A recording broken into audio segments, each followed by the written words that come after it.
The Queen has a unique relationship with her eldest child. Mother and son, Queen and heir. Charles absolutely adores his mother.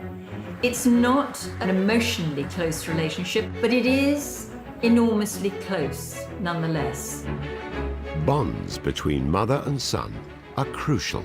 She wasn't always there. Charles's first steps, Charles's first words, Charles's first everything. But this one is critical to the stability and future of the monarchy. It was obviously very hard for the Queen to hold this extraordinarily high-powered job and the responsibilities of motherhood. It's a complex relationship. An all-powerful monarch. This was the monarch taking over and said, I insist on a divorce. I see this is ridiculous. And a frustrated heir. What is proposed seems to me like a monstrous carbuncle on the face of a much loved and elegant phrase. Prince Charles has waited decades to fulfill his destiny. I, Charles, Prince of Wales, do become your liege man of life and limb. Charles grew up knowing from a very early age that he was one day going to be king. That was something that was drilled into him. But with the crown, there's a catch. Coming to the throne, of course, it's what he's been preparing for his whole life, but it will always be tinged with huge sadness, because it will mean that his mother is dead. So how has the monarch shaped the man who will be king? Charles will come from a completely new perspective. There'll be a smooth transition, but it will be different. And after decades of his mother's reign, what role has Charles forged for himself? He will be the most prepared monarch that this country has ever had. He is an extraordinary force for good, not just in this country, but around the world.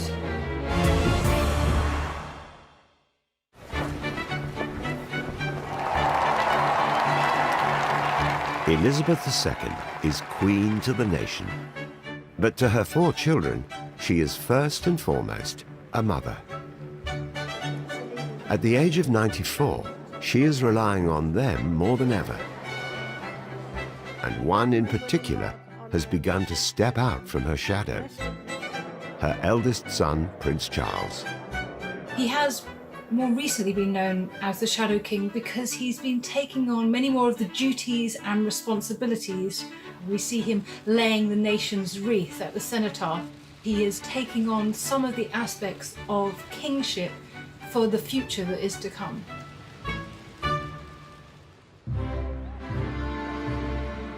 The first child of Princess Elizabeth and Prince Philip, baby Charles was always destined to be king. On the 14th of November 1948, he was born Charles Philip Arthur George and instantly became second in line to the throne. His Royal Highness makes his debut before the cameras. His father's delight in his young son is plain to see. They could actually be like a normal family. That's what the Queen kept saying to her friends. You know, I just want to bring him up as normally as possible. Of course, we know that it's impossible to bring up a royal child normally. He was given the title His Royal Highness Prince Charles of Edinburgh, and at 4 weeks old, his parents had him christened in the music room at Buckingham Palace. As the pictures clearly show, he paid no heed to the filming, remaining perfectly calm while the cameras produced the records we've all been so anxious to see. And when the filming was over, along came Nurse Rowe to put His Royal Highness to bed. Biographer Angela Levin, who spent a year following the Prince of Wales in 2018, has since viewed this footage as an early sign of the challenges the Queen would face as a first-time royal mother. You would think that it would be such an emotional moment. Here's the heir to the throne, that she would absolutely want to spend some private time with him, holding him, caressing him, maybe even shed a tear, but no, the Queen had to maintain her dignity. It's not that she loved him less, it's just that she most certainly would not show it in public because it wasn't the done thing to do.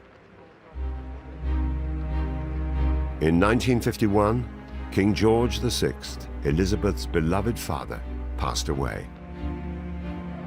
At just 25, she became queen. Signs of the deep mourning into which the nation had been plunged were to be seen everywhere. We all believed that his health had been improving, a fact that added weight to the blow when it fell. At the time of Elizabeth's accession, she also had a 2-year-old daughter, Anne. But the spotlight was on 3-year-old Charles, now heir to the throne. The dutiful queen soon felt the harsh realities of being both a monarch and a mother. When the Queen came to the throne, it was a man's world. The 1950s, post-war, there was a real demand for women to go back to the home. Even though women were working, this is a problem because the Queen, she is head of state and she also has 2 children, so there are a lot of demands upon her.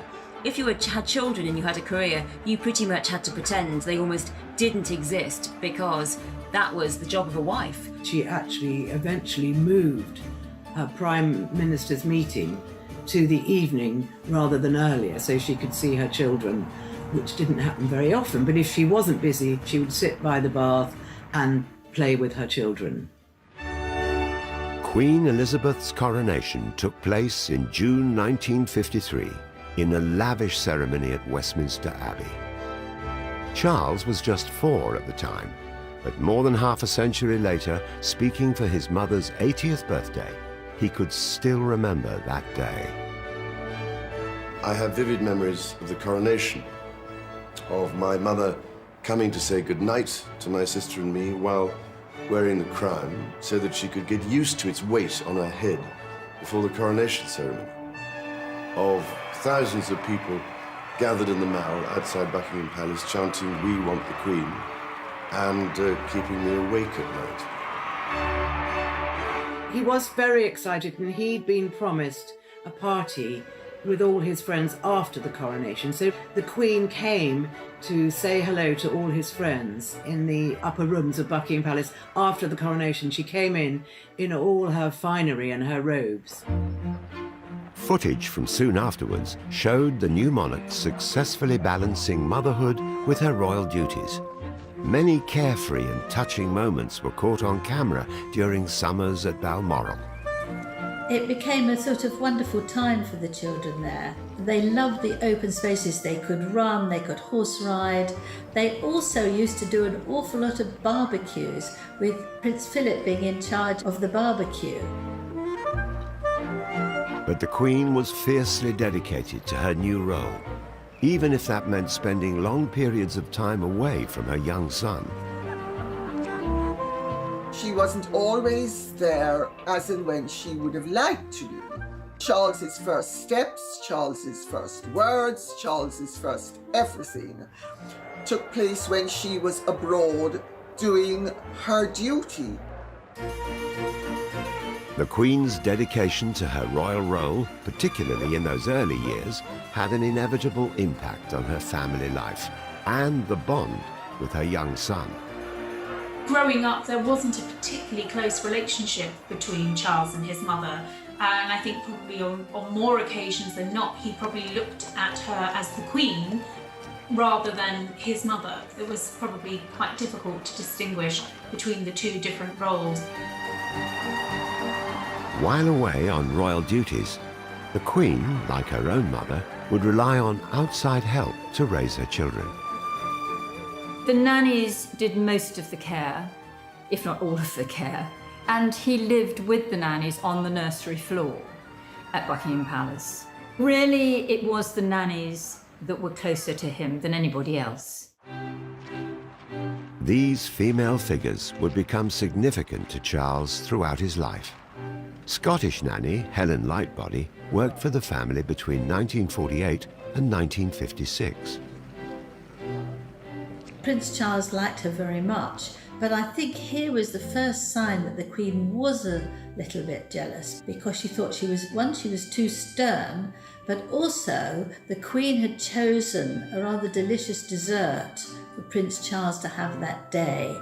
and she decided he couldn't have it. Perhaps it was too sugary, we're not told. And the Queen was so cross. Now, if that isn't a sort of, I know what's best for my little boy, I don't know what else is.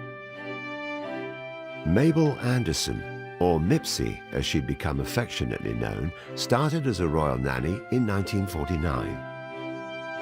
Grant Harold met her many years later while working as butler to the Prince of Wales. I found her absolutely terrifying, not because she was very polite, she was friendly, but she was a traditional nanny. I mean, very much a Mary Poppins to my mind. But he was very close to her. You can see there's a very close bond. Another crucial maternal figure in the young prince's life was his grandmother.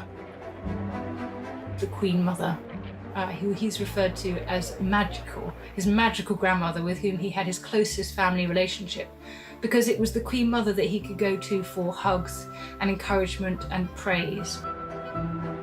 These figures around the young prince nurtured him and offered the support his parents often couldn't provide. Even though the Queen and Prince Philip were not around for a lot of the time, he had an amazing support network of these surrogate parental figures in his life that I think have shaped him and made him the man he is today. In November 1953, the Queen and Prince Philip set off on a 6-month tour of the Commonwealth. After the stay in Fiji came the visit to Tonga, and here, as you'd certainly expect, an outstanding welcome was in readiness for the royal travellers. 5-year-old Charles and Anne, who was just 2, were left behind in the care of their nannies. It was obviously very hard for the Queen to hold this extraordinarily high-powered job and the responsibilities of motherhood. Years later, Charles recalled the lack of contact and the struggles of being thousands of miles away from his parents for so long. My parents being away for long overseas tours during the 1950s, and of determined attempts to speak to them on the telephone in far distant lands when all you could hear was the faintest of voices in a veritable storm of crackling and static interference. I'm sure he had no idea why his mother was away so much. Children can't possibly understand these things. But we do know, from what he said later to his official biographer, Jonathan Dimbleby, that he did resent the absences, that he was hurt by them. After 6 months apart, Charles and Anne sailed out on the Royal Yacht Britannia to join their parents. For the royal children beginning their voyage to the Mediterranean, this must have been easily the most thrilling day of their lives. But a still more thrilling one lay ahead, the day when they would reach Tobruk and see their mother and father again.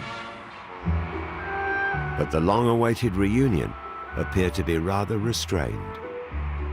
Prince Charles was 4 or 5, I think, and she just shook his hand. The Queen was so much the Queen at that time that she couldn't slip into being the mother when she came back. The Queen said that they were terribly polite. I don't think they really knew who we were. For the Queen, that must have been terribly hard. In recent years, the prince has opened up about his mother's absence during his childhood. He's spoken since about the fact that he found his parents emotionally reserved, that he was yearning for a sort of affection from them that they were unable or unwilling to give. They weren't the people to whom he could turn for that. Prince Charles was left out of the feelings of that most children really need when they're part of a family. It's taken him, I think, decades to get over it. But the prince's candour about his mother may have pushed them further apart. The Queen really cares about being a mother, and some of the complaints that have been made about her parenting style, many of which have come from Prince Charles over the years, have, I think, hurt her really badly. If Charles's early childhood was a challenge, life was about to get even tougher. His school years were filled with distress. And there were lots of stories how he would, clutch his teddy bear at night time and cry himself to sleep. And drama. For someone who was so shy, to be told this in front of his schoolmates was intensely mortifying.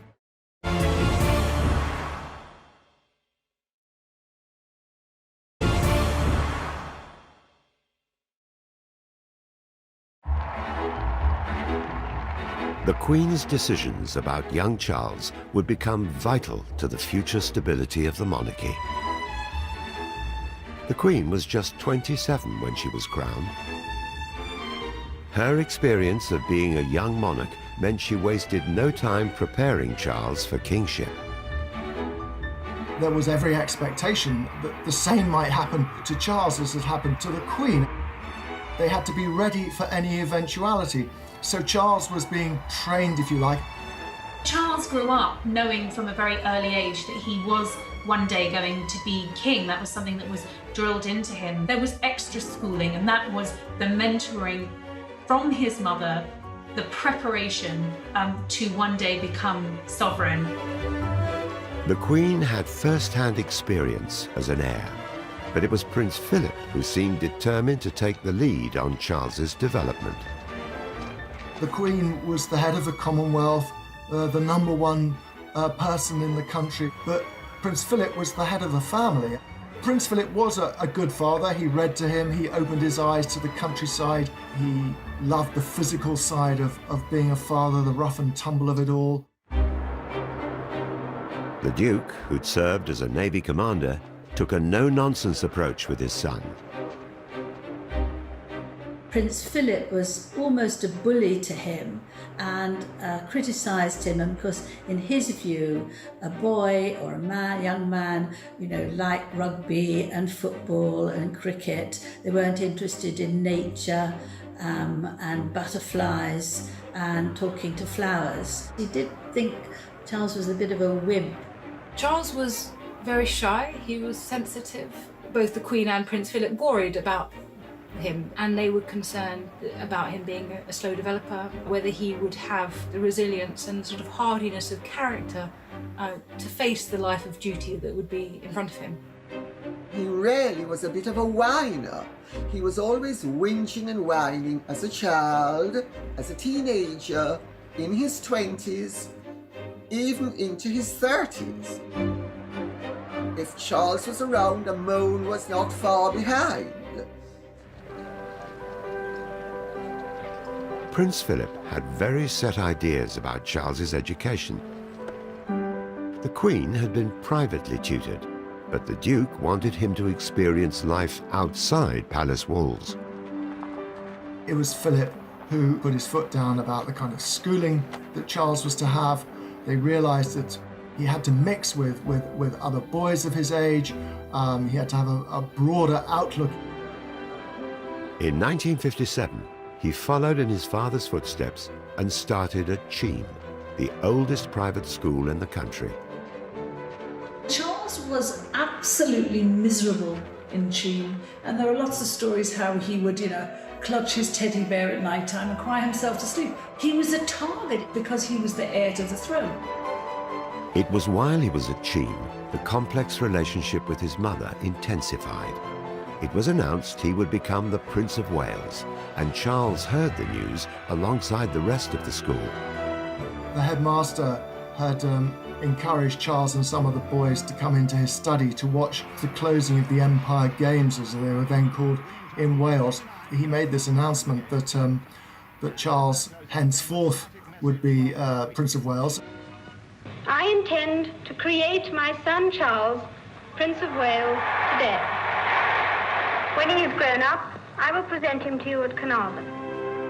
Every heir to the throne has been the Prince of Wales since 1301.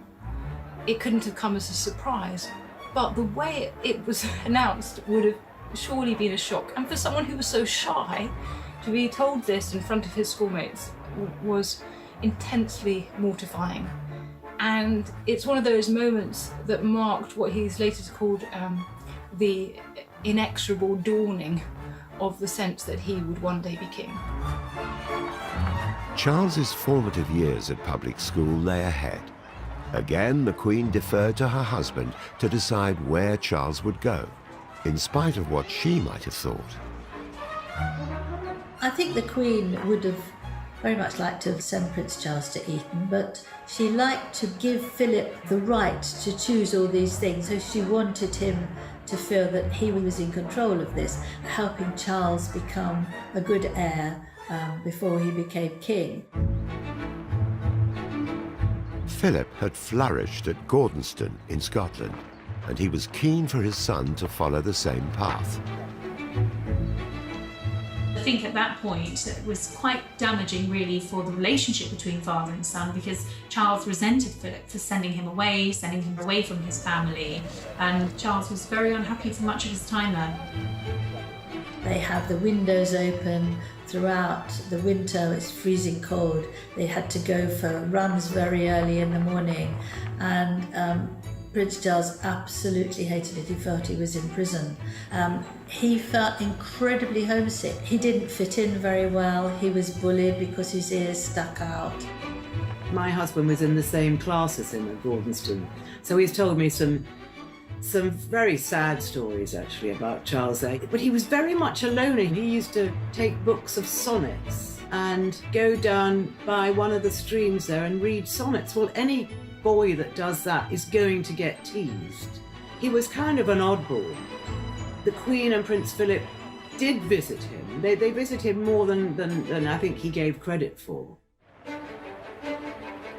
Charles's experience at Gordonston was nothing like his father's. He famously called the school Colditz in Kilts, comparing it to a German prisoner of war camp. Being a monarch is a tough thing. It's not about what you like. It's about putting up with what you don't like. And you know, the proof of the pudding is in the eating. Maybe if he'd been moved to school, maybe if he'd been given a cushier life, he wouldn't have turned out to be the great guy that he has turned out to be. Charles went on to study at Cambridge University and would become the first heir to the throne to get a degree. It was at Cambridge that he finally found his voice. He settled in there quite well. Most of all, he loved going on stage, and he appeared in lots of shows. All alone on in a deep sea fishing boat with just my rod and line, the great unknown, a few helicopters and Aztec, but yes, I do believe I got a bite. I have a bite. He said it was so enjoyable, and he had a very, very good time there. But he was wrenched away in his second year to go and spend a term in Wales because of the investiture coming up. I think I got quite a large one here. It's very, very large indeed. Duty called, and Charles was required to perform on a very different kind of stage. He would be invested by his mother as the Prince of Wales at a time when the British government felt threatened by a resurgent Welsh nationalist movement. Charles, Philip, Arthur, George, the 21st Prince of Wales drives through the streets of ancient Carnarvon for his investiture. 1 minute he's a carefree student in Cambridge, and the next minute he's being asked to fulfil this very complicated, very difficult diplomatic role. On the 1st of July 1969, his investiture ceremony took place at Carnarvon Castle, the birthplace of the first English Prince of Wales. At the bidding of his queen, the bareheaded prince comes forward. Really, looking back, seems an incredible amount to ask of such a young man. You know, you can see the sort of nervousness in Charles's face that he has to play this whole medieval role in the investiture. Charles was determined to deliver for the public, but most importantly, his mother. Charles, being heir apparent, was always going to be an absolutely pivotal moment in his life. The coronet for sovereignty. You can clearly see how proud the Queen is of her son, and particularly when he delivers his speech in Welsh, thus establishing an early and genuine connection with the Welsh people, which would have been incredibly important not just to him, but also to his mother. That investiture gave the world its first proper glimpse of the relationship between mother and son. I, Charles, Prince of Wales, do become your liege man of life and limb, and of earthly worship. And faith and truth I will bear unto thee, to live and die against all manner of folks. There was a very powerful link between them at that moment. They had to look into each other's eyes. It was very moving, I think. If you look at the Queen herself, you can see the pride, actually, I think, in her eyes. He was devoted to his mother from the very beginning. But this is a formal moment at which to acknowledge, to be her liege man of life and limb. It's quite something, and I think it was a very moving moment for him. You don't see the devotion very often, and I think in that ceremony you actually did. Charles absolutely adores his mother. It's not a physically close relationship or an emotionally close one, but it is enormously close nonetheless. And Charles is almost in awe of his mother.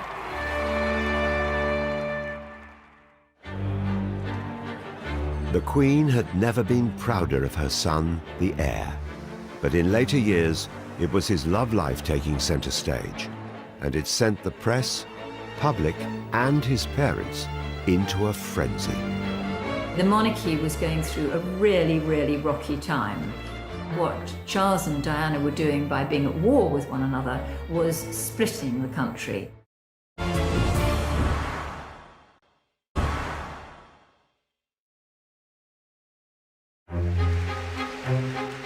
When it came to romance, it was never going to be easy for Charles. As future king, his partners were not only expected to meet the approval of his mother, the Queen, but also conform to centuries of royal tradition. The heir to the British throne had to marry someone who wasn't a Catholic, who was an aristocrat or was royal, and who had no past, who had to be a virgin. I mean, this was grotesquely outdated, but it was this that was a burden on Charles. He felt that his family would disapprove if he strayed from them. There was no shortage of candidates for the role. There were lots of women, of course, who wanted to date him. He was really seen as the most eligible bachelor in the world, really. He liked very glamorous women. There were all sorts of rumours about him having a relationship with various singers. There were often pictures when he was young, in his 20s, where he was pictured on various holidays with various glamorous bikini-clad women. I don't think the Queen was entirely comfortable with Charles's reputation as a playboy. Like, it would be embarrassing for any mum, I guess, but especially so when you're Queen.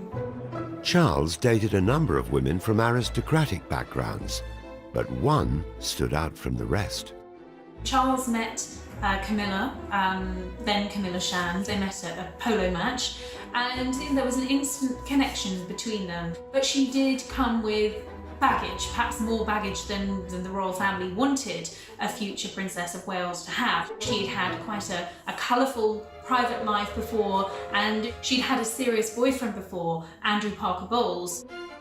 Charles was very keen on her, but there was no question of them getting married because she was not regarded as being of sufficiently grand background to marry the Prince of Wales. It appeared the Crown, and specifically the Queen, was threatening to come between Charles and the potential love of his life.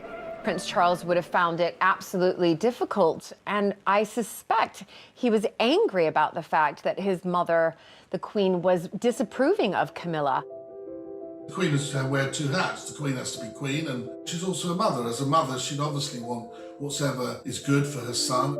As Queen at that time, she has to consider the impact upon the monarchy, and really there was no way that Camilla would be accepted at that particular time. The hunt for a suitable wife went on, and on and on and on, and people were getting very worried. The papers were always full of it. You know, when will the heir settle down? The headlines began to change in 1980 when Charles started dating Lady Diana Spencer. Diana, would have been pretty much perfect for the palace. I mean, she was a young, beautiful bride. Her father, Earl Spencer, and the Spencers generally had been associated with royalty for many, many years. In many ways, it was behind the scenes, a bit arranged, really. The Queen Mother, the rest of the royal family, they all approved wholeheartedly of Diana. They thought that she was absolutely ideal. Charles was now not only under pressure from the press, but also from his mother. There came a point when I think he probably got a nudge from the Queen, who was saying, is there going to be a point when you're going to settle down? Because you're going to need to. After a whirlwind romance, the couple were married in what was dubbed a fairy tale wedding at St. Paul's Cathedral. The wedding of Charles and Diana, in so many ways, eclipsed all the royal weddings that have happened since in terms of its glamour and its interest. And the Princess Diana really was the fairy tale princess. The Queen was, of course, really happy. You know, her firstborn son, the heir, the future king, is marrying somebody that she approves of, marrying somebody who comes from the right family. A proud mother later became a doting grandmother to Charles and Diana's two sons, Princes William and Harry. But this was no fairy tale. It was many years into the prince's marriage to Diana before his mother or his father really knew what was going on. They didn't realise how unhappy Charles was. As heir to the throne, the stability of the monarchy rested on Charles's shoulders, something his mother was keenly aware of. He felt so in awe, and he felt he'd let down his parents so much. And they talked with Prince Philip and her, and she was saying to them, please try not to do this, be less selfish and think what you can do with the monarchy. And here this is very important, because here we see the mother-in-law, the mother, being the monarch, that actually she felt that the most important thing was not to disrupt the monarchy, not to shake it about. But Charles went public with his marital problems, making an unprecedented and historic appearance in a candid documentary in 1994. Did you try to be faithful and honourable to your wife when you took on the vow of marriage? Yes, absolutely. And you were? Yes. Until it became irretrievably broken down. I think the Queen was hurt by the whole Dimbleby exercise. Dimbleby wrote a book as well as doing the interview. Charles surrendered all his letters and diaries, so all his private thoughts were in the book, and his private thoughts about his upbringing and his relationship with his parents. And I think the Queen was very hurt to hear that Charles didn't feel he was sufficiently loved by his parents. And as for the admission of adultery, I think she just felt it was the most terrible mistake, and he should never have done it. But the Queen's troubles over Charles's marriage were far from over. After Charles's very public revelations, Diana hit back months later with this explosive and highly revealing interview on BBC's Panorama. Well, there were 3 of us in this marriage, so it was a bit crowded. The so-called War of the Waleses had begun. Diana talked about the fact that she had suffered depression after the birth of her children, that she had been self-harming, that she'd felt isolated in the royal family, she'd had bulimia, and that Charles had committed adultery. And she also confessed her own adultery with James Hewitt. 23 million people thereabouts watched it. It was sort of dominating royal coverage, it was overshadowing all the good works of the royal family, and they thought it was sort of corroding public attitudes towards the House of Windsor, and it was a very damaging time for the Queen. I mean, the monarchy was going through a really, really rocky time, because monarchy is supposed to be all about unifying the country, and what Charles and Diana were doing by being at war with one another was splitting the country. The marriage problems of Charles and Diana have cast a shadow over the royal family. Now the Queen has decided to bring the whole issue to a head by advising them to divorce. This was the monarch taking over, not so much the mother or the mother-in-law, and said, I insist on a divorce. I see this is ridiculous. It's not going to work with being separated. They had to divorce. The breakdown of Charles and Diana's marriage had put strain on the monarchy and the Queen's relationship with her son. But nothing could prepare them for what would happen next. We have reports from Paris that Diana, Princess of Wales, has been killed in a car accident. The death of Diana and the events surrounding it and over those 7 days between her death and her funeral were one of the most pivotal moments in the Queen's career as monarch. I mean, for the very first time, she found herself under attack from her subjects. It became an international matter, it became a political matter. I mean, it involved the Prime Minister, the leader of the opposition. I mean, everyone had a view and opinion. There were stories of differences when Princess Diana's coffin was returned to RAF Northolt.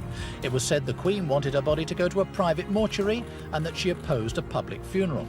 Those and other rumours were today declared by the Queen's spokesman to be quite wrong. The Queen's reaction was to be a grandmother to William and Harry, reassuring them, being there for them. It was almost the 11th hour when the Queen came back to speak to the country from Buckingham Palace. I, for one, believe there are lessons to be drawn from her life and from the extraordinary and moving reaction to her death. The words were powerful.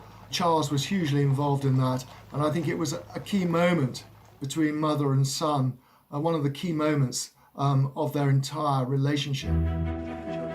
But their complex relationship did not make it easy for Charles when he found happiness with Camilla Parker Bowles.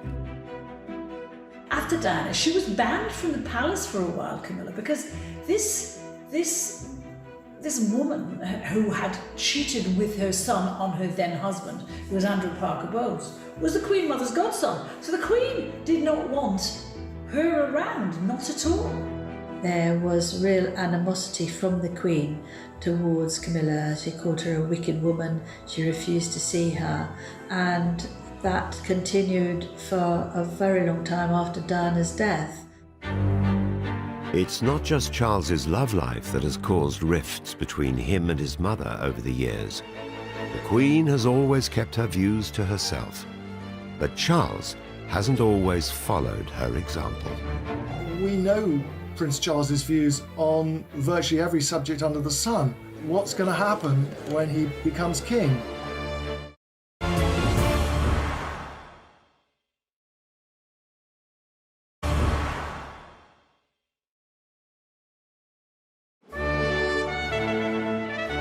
At 71 years old, Prince Charles is the longest-serving heir apparent in British history. When he takes over from his mother, he will be the oldest king ever crowned. He knows one day he will be king, but he'll only be king on the death of his mother. We all know realistically that she's not going to go on and on and on, but we do hope that she'll go on for quite a few more years yet. Until then, Charles has had to carve out a role for himself. You know, the fact that Prince Charles is labelled as having been a king in waiting for most of his life doesn't mean that he is disaffected with the role that he has had. He has had a golden opportunity, which he has grasped, of creating a very expanded role for the Prince of Wales. Charles's actions and words have left the world in no doubt about many of his opinions, making it quite apparent that despite both being destined to reign, he and his mother are very different people. Charles, expresses himself much more emotionally than the Queen ever does. He cries at pieces of music. He loves the ballet. He loves opera. The Queen doesn't really share all those things with him. He's also a cultivated man. He's a painter. He paints watercolours, quite good ones actually. He likes gardening, he likes classical music. I mean, he reads widely. He is a man who has educated himself widely and is therefore quite wise. And although we don't know whether the Queen accords with any of these interests, her interests tend to be more sort of horses and dogs. The Queen has always been very thrifty You know, we've seen her breakfast table with Tupperware boxes on it, and we've seen her 3-bar electric fire that heats her palaces. Prince Charles is very different. He leads a much more extravagant lifestyle. He loves luxury. He likes things being just right. It's not just their interests and personalities that differ. Charles and the Queen are very different in one particular way, which is that the Queen has been a model of discretion. We don't know her political views. She has kept a determinedly neutral stance. Whereas we do know quite a lot of the political views of Prince Charles. The difference is that the Queen has always kept her feelings to herself, whereas Prince Charles doesn't hold back. Do you think it matters that we have 20% of children who never get out to see scenes like this? That is worrying, I think. And so it helps enormously, I believe, if children can have this connection by growing something. It's often said that the mantra of the royal family is never complain, never explain. This has been the Queen's approach for nearly 70 years. But she is the monarch, and Charles is not. Until he takes the crown, he's had a different approach to his mother. He has intervened, perhaps most famously, of course, on architecture, and he gave a series of very dramatic speeches in which he pretty much spelled out his opposition to modern architecture. But what is proposed seems to me like a monstrous carbuncle on the face of a much loved and elegant friend. He's probably said the sort of things that we would say, but nobody would take any notice. He was instrumental in the extension to the National Gallery, and what there is now is very pleasing. He was instrumental in getting the plans for Paternoster Square around St Paul's Cathedral changed, and it's terrific round there. Can you imagine half the horrendous tower blocks we would have had in this country had Prince Charles not put his foot down? I mean, modern British architecture in England is pretty pathetic. And I say that as somebody who studied art for 11 years. From architecture to the environment, Prince Charles has never hidden his thoughts and opinions. Ladies and gentlemen, the battle against climate change is surely the most defining and pivotal challenge of our time. We know Prince Charles's views on virtually every subject under the sun. What's going to happen when he becomes king? Is he suddenly going to adopt some sort of monastic silence and sit on the fence? Prince Charles has been somewhat of a visionary. He's talked about the dangers of plastic in seas, the environment, keeping nature alive and well, which is not any of the things that particularly interest the Queen. They're very diverse on that. What if the people don't like what they see? I knew you were going to ask that. Those opinions have not only made him an outspoken Prince of Wales, but according to some, also affected his relationship with his parents, particularly his mother. He annoyed his parents. Actually, they felt he was weak. They felt they couldn't trust him to be king, that he had all these funny ideas about spiritualism and plastic in the sea. Increasingly, people start talking about Charles as a bit eccentric. There are cartoons of him talking to his plants and thinking too much about his plants. But perhaps most controversially, Prince Charles has waded into the world of politics. Over the years, he's written numerous letters to government ministers and politicians, something his mother would never do.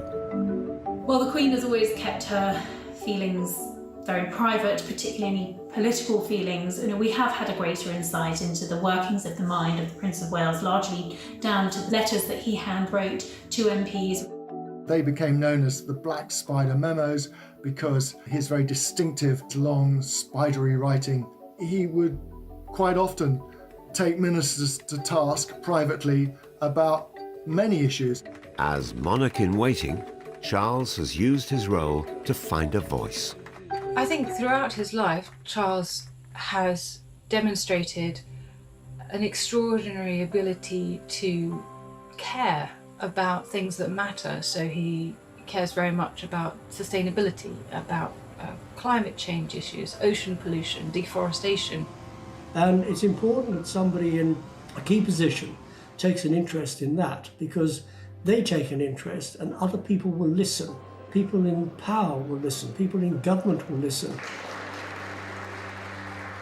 The Prince of Wales has used his position as king in waiting to actually have a very effective role constitutionally. But that's not something the Queen has approved of. Well, I understand that the Queen has viewed his interventions with unease on occasions. She doesn't feel that it is the place of the royal family to take a lead on matters which could be interpreted as political or policy making. When Charles eventually does become king, will he reign more like his mother before him? She has been extremely measured over the years, and where Prince Charles has not been, but then their roles have been radically different.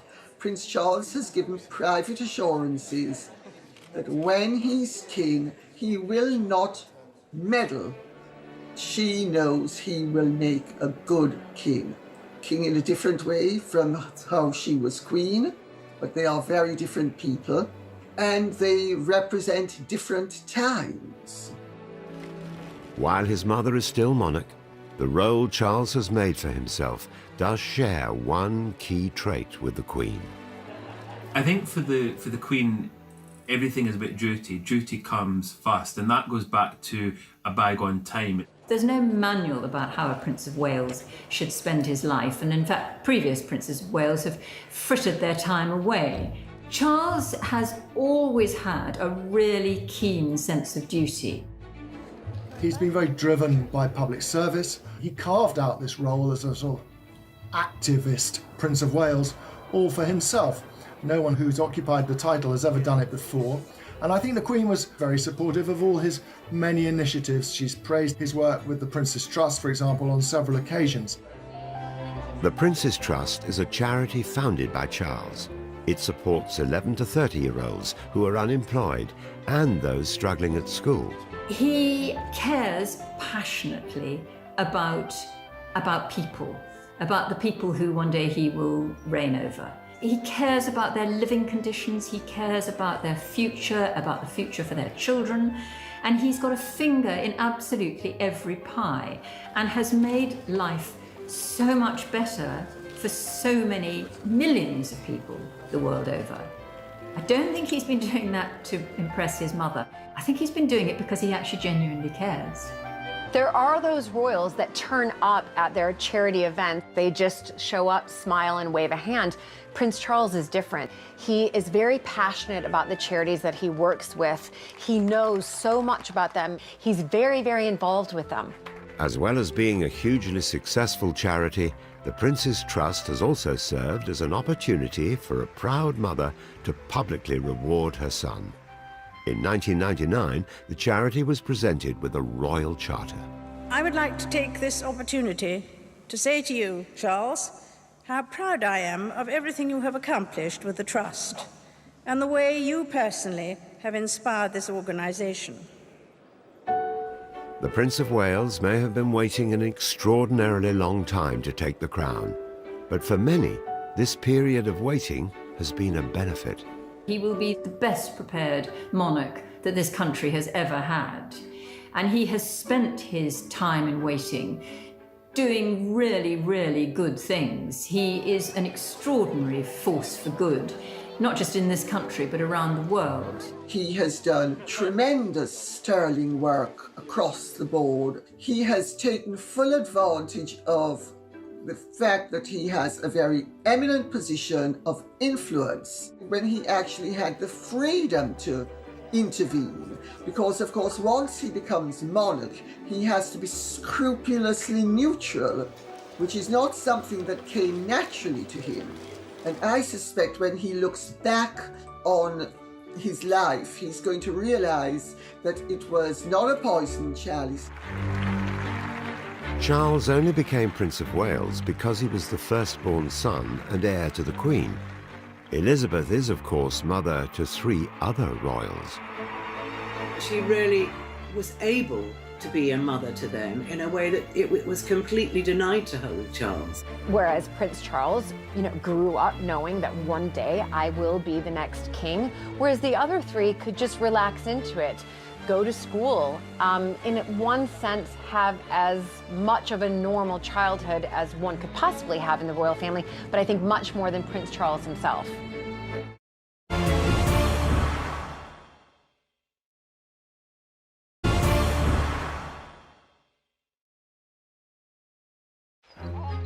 As the Queen's first son and heir, Charles has always had a different relationship with his mother than those of his brothers and sisters.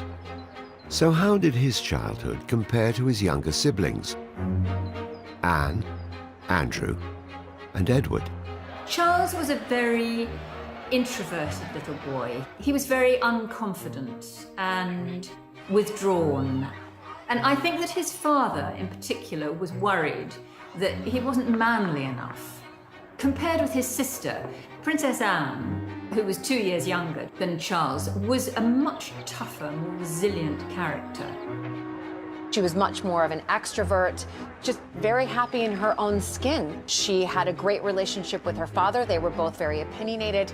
And so I suspect Prince Charles looked at that thinking, I wish I had just a little bit of that in me. The Queen is well known for her love of horses. From an early age, Princess Anne shared her mother's passion for all things equestrian, helping to strengthen their relationship to the possible exclusion of Charles. Princess Anne and the Queen bonded over their love of horses, where Prince Charles, maybe at a younger age, didn't show the same enthusiasm or interest. The Queen did teach Charles to ride, but he wasn't a natural like Anne, and that gave Anne and the Queen an opportunity to ride out together and to bond over that love of riding. He didn't have that same maternal bond with the Queen that Anne enjoyed. By the time the Queen gave birth to her third child, Prince Andrew, in 1960, Charles was already away at boarding school. Opportunities for him to bond with his siblings and parents were limited to school holidays. I don't think Charles had much of a relationship with his siblings as he was growing up because he was very rarely there. So he just didn't see them. He didn't have much of a relationship with them as they were born quite a long time after him. So he's never been close to them. With Charles spending weeks at a time away at boarding school, the Queen was able to devote more time to her younger sons than she had with him. Don't forget that when she came to the throne, she was young, she was handling an enormous set of new responsibilities being sovereign, and of course coming to terms with motherhood and all of the challenges that entailed.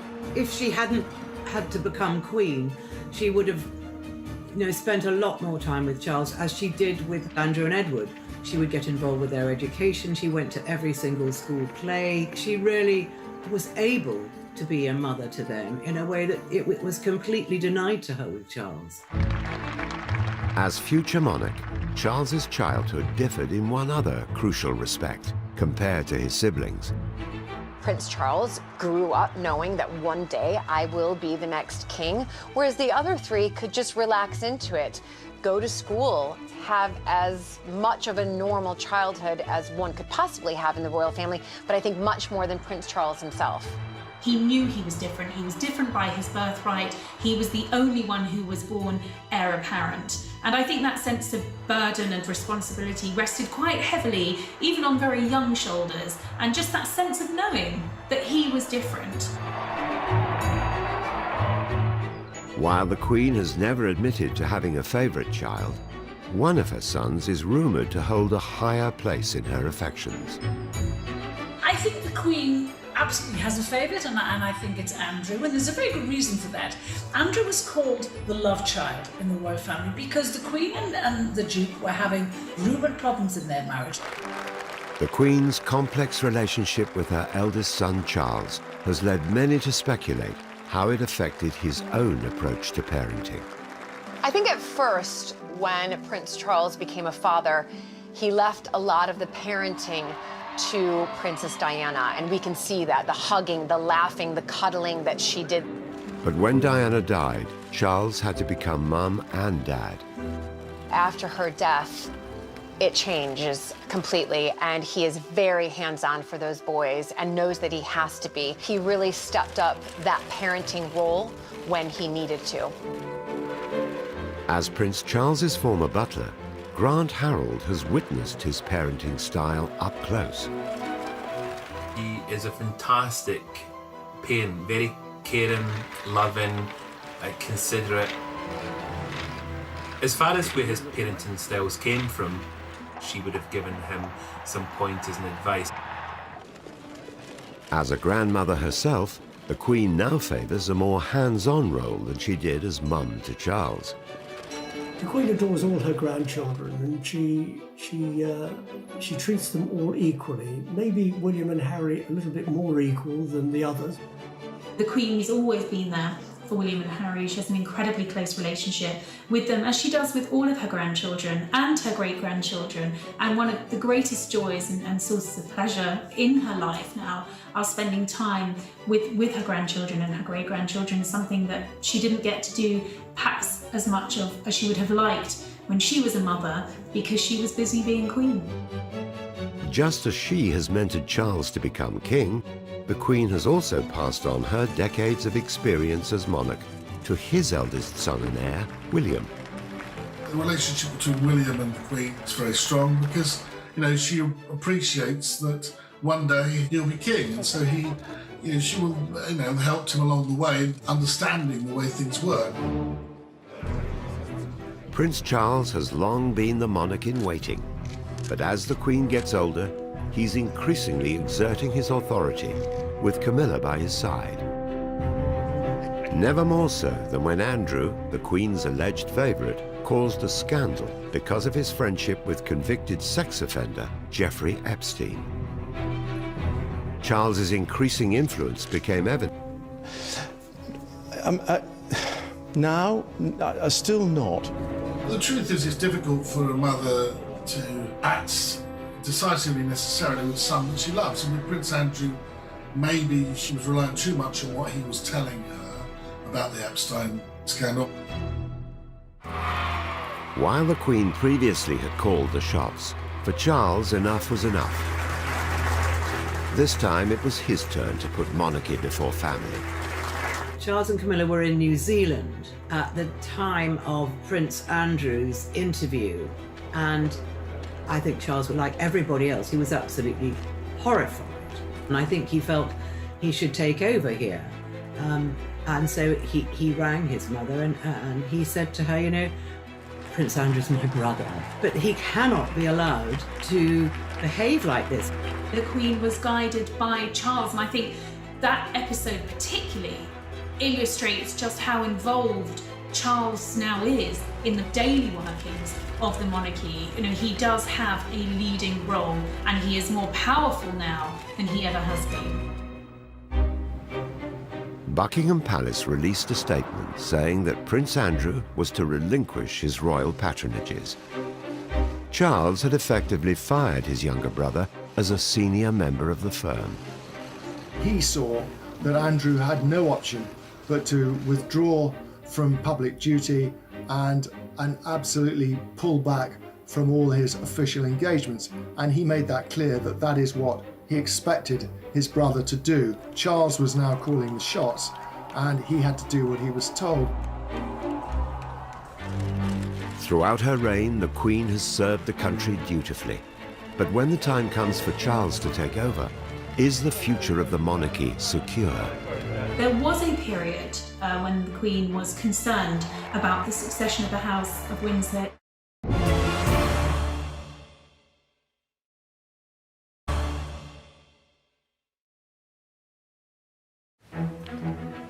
The relationship between the Queen and her eldest son and heir, Prince Charles, is vital to the future stability of the monarchy. Charles has spent practically his whole life as next in line to the throne. But as the Queen approaches her mid-90s, she has finally started to hand over some of her official duties. Well, I would say for the last decade or so, the Prince of Wales's influence at the heart of monarchy has been growing. We are actually in a transition period now, and in that transition period, the Prince has growing influence because, of course, he is the next king. In many ways, in this transition, the Queen will defer to the Prince of Wales on many issues. Really, things started to change after 2012. After the Queen's Jubilee, she said that she didn't want to do so much of the foreign travel anymore, so Charles took on a lot of her foreign travel. The Duke of Edinburgh is now retired, so Charles is increasingly seeing himself as both the Queen's main representative and also head of the family.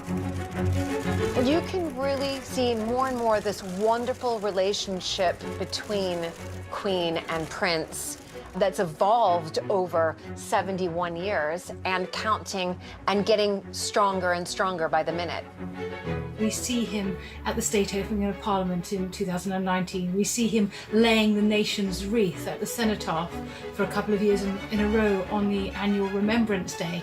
And there's a sense in which he is stepping up, that he is taking on some of the aspects of kingship for the future that is to come.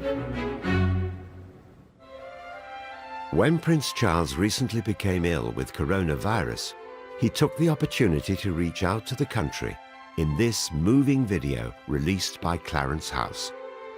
I think everybody was very impressed with his message after having contracted coronavirus. As we're all learning, this is a strange, frustrating and often distressing experience when the presence of family and friends is no longer possible. They were very upset that he got it and then he came out of it, that he opened by video link the Nightingale Hospital. This dark time, this place will be a shining light. And people have quite a soft spot for him. Over the last few years, there's been press speculation that the Queen may one day decide to abdicate, but most royal insiders believe she won't give up the crown. Prince Charles knows that the Queen will never abdicate, just as how, barring some great misfortune, he will never abdicate. We know that at times she has said that other people can give up their jobs, like the Archbishop of Canterbury, but she must stay in it until she dies. God gave her the job, and only God can take it away. But some royal experts think that the Queen's age may eventually force her to step down from her day-to-day duties as monarch. Charles would become Prince Regent, king in all but name. If a monarch is incapable of doing their duty, then the heir can take over and do all the duties that the monarch would do. And there was rumours that the Queen might stand down when she's 95, but actually she seems so strong and confident that she might just carry on. Your Excellency. Throughout her nearly 7 decades as monarch, the Queen has steadfastly avoided controversy. As Prince of Wales, Charles has been more forthright with his public opinions. But that could all change. He knows that he will not be able to make these sort of pronouncements once he becomes king, that he will have to draw back from being a vocal opponent to various things. I think we've seen that recently when he went to Jerusalem and to Palestine and the occupied territories, and he showed his statesman-like role there. Very delicate political situation, one that he dealt with very well. For decades, we've been used to Charles speaking out on all manners of things, from the environment and conservation and all sorts of other issues. Today, the Northwest Passage is becoming a deeply worrying reality as the results of human activity warm even this remote ocean. It's unlikely he'll be able to make those dramatic speeches that he has in the past, but he'll still communicate with ministers, but it might have to be done a bit more subtly. After the struggles of his childhood, Charles has now finally become accepting of his mother. While the Queen, who has long worried about him, now knows the monarchy is in safe hands. There was a period when the Queen was concerned about the future, but the feeling now is that the succession of the House of Windsor is secure. Queen knows that in her son she has a very stable, certain, confident future king. I think he's learned a lot from his 71 years of life. He's also had to follow the footsteps of the greatest queen this country has ever seen. And he has her as his role model. The Queen and Prince Charles's relationship is better than ever. But as king, could he ever command the same degree of affection from the British public as his mother? Some people don't really like Prince Charles, and they still stand up for the late Princess of Wales. But I think that the majority of people have come round to thinking he's been much underrated, and he actually could do a good job as king. As time goes on, Charles is definitely getting more popular because people can see that he is now so very much helping the Queen. Therefore, because of that role, people are responding much more positively. The Queen and the British public have also come around to the prospect of Camilla alongside Charles on the throne.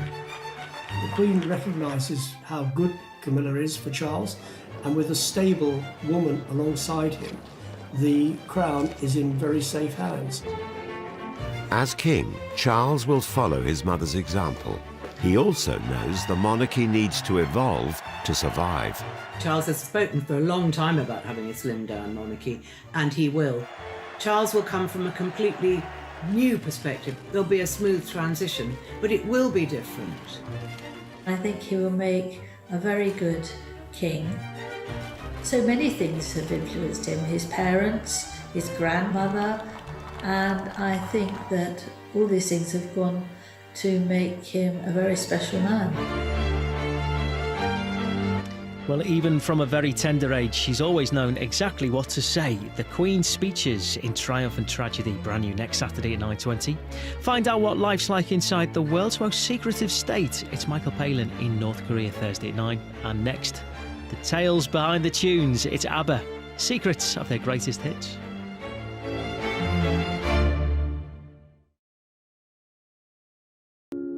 But with the crown, there's a catch.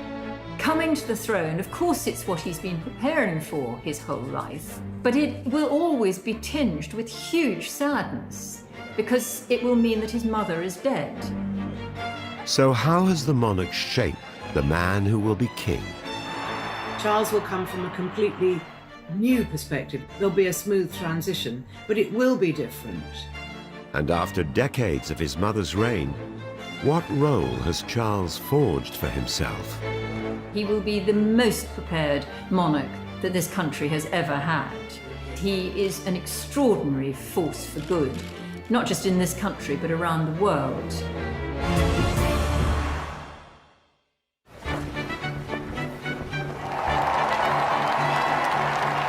Elizabeth II is queen to the nation. But to her 4 children, she is first and foremost a mother. At the age of 94, she is relying on them more than ever. And one in particular has begun to step out from her shadow. Her eldest son, Prince Charles. He has more recently